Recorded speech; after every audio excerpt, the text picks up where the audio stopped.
Today I got sent a video about why North Korea was great, so we're gonna need to have a conversation about the things holding the left back. To get through this, we're gonna have to talk about the author of the North Korea's great video, Madeline Pendleton. Madeline has 1.6 million followers just on TikTok and is a superstar of the left, has a New York Times best-selling book, and a fashion line. Madeline is also a bit of a controversial person online. Madeline also displays three critical features of the things holding us back as a left-wing movement: moralism, campism, and conspiracism. So what's campism? This term comes out of the Cold War, the idea that you view all politics in terms of competing camps or teams. In the Cold War, it was capitalism versus communism, and people would sort themselves into these camps that they would view the other side as innately wrong, evil, and incorrect, and everything their side was perfect and good and well. And this would create a situation where they would end up justifying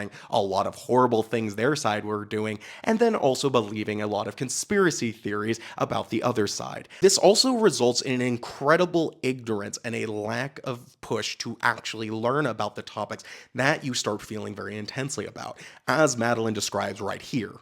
Talking about how, as an American, if I want to be on the right side of history, 99% of the time, the easiest way to do this is just to not agree with anything the United States government is telling me. If the United States tells me a country's my enemy, it's probably not. If the United States tells me somebody's my ally, they're probably up to no good. This is the simplest shortcut to having a pretty good opinion about foreign policy that you as an American can take if you don't have time to research things. That video goes on for Madeline saying that they have time to do the research and to basically trust them.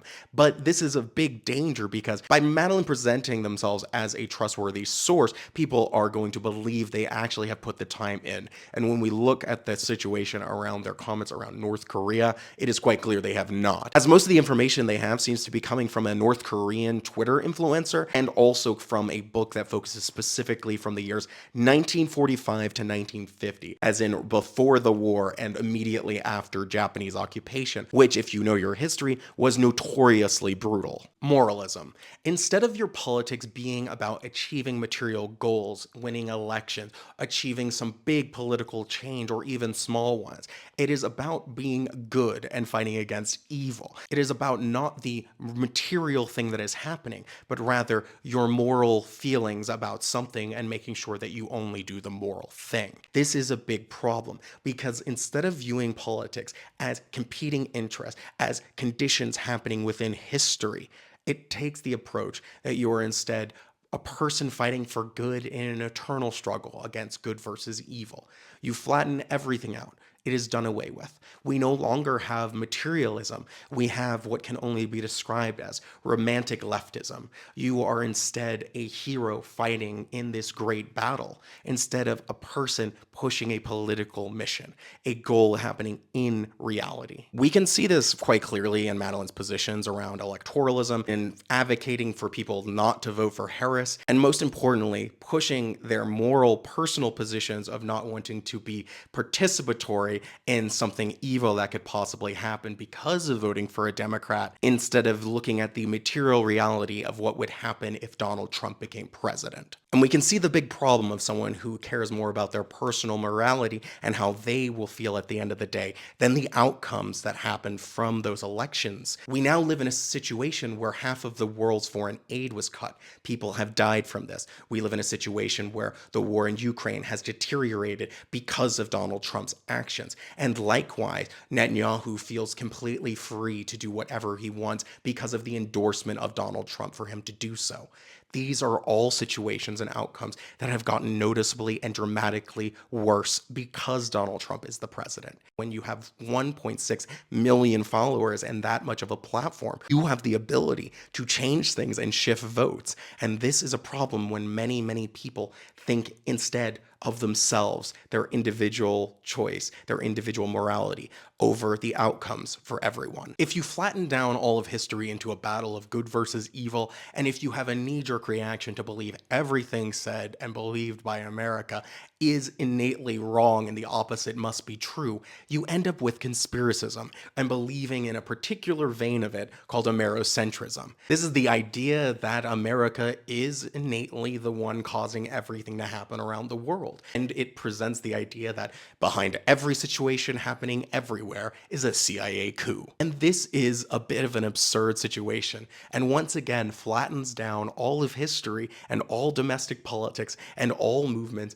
into merely people in the thrall of the CIA or the US, always everywhere being controlled, when anyone living anywhere else can tell you there are lots of things happening all the time that the US does not know about, does not care about, or even if they did, doesn't go the way they wanted. Often this results in American leftists specifically rejecting American propaganda instead to just start absorbing foreign propaganda. Sometimes it's the Soviet Union, sometimes it's China, in this case it's North Korea. I find this to be a big problem because I dislike how much the Soviet Union takes up our idea space and our understanding of our own political ideology. There were many more political movements before and after on the left instead of the Soviet Bolsheviks. There is a much broader and beautiful movement than this one country or just a handful of countries people like to present as models of socialism or models of communism, especially one like North Korea with a literal hereditary monarchy. If you want to be a good leftist, if you want to be smart about our ideology,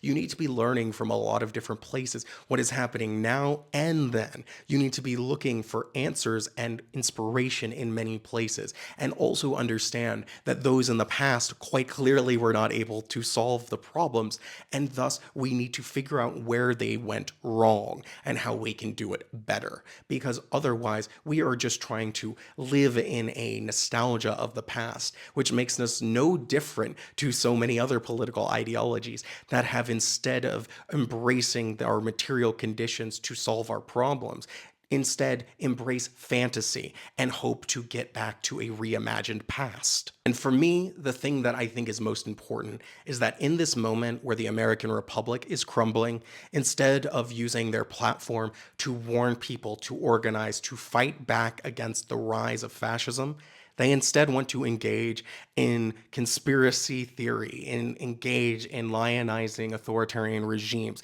and engage in sniping other people on the left and people in their comments. It doesn't make any sense to me, because right now is the time you need to be doing everything to help everyone, instead of whatever it is you're doing now. Now, this video is going to get a lot of heat because Madeline's fans are quite intense, so that's fine, but if you can, give me a follow, do some engagement, all the stuff, and also give me your thoughts on what you think about this. Do you think these are major flaws of what is happening on the left? I want to hear from you. Thank you.